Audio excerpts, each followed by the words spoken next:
عليكم ورحمة الله وبركاته. مقعيبو أمر عبد الرحمن عثمان أمر الحمو هكا waxaa ku duubaya maas magaceedu yahay mabsuud waxaana ku bilaabmaysaa sidatan muddo quursi iyo dhagar macanaas ku noolaa sidii yoon maraanahay ayaamihii madhnaaye milicsiga darnaaye murugiyo xasuustiyo mahadhada lahaaye meerarow daraaddii noloshayda soo maray rabbi baa iga maydho macaan baan dhex jiifa mahadeebba weeyaan mar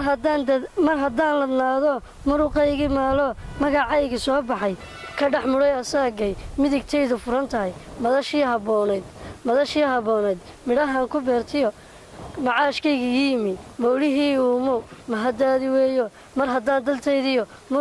haddaan dantaydiyo muraadkaygii gaadho muujiyey waxaan rabay mawlihii isiiyow mahaddaada iskale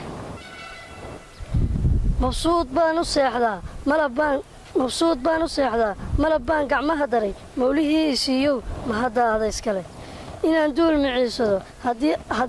haddii aan macbuudow arrinkaa ka maarsaday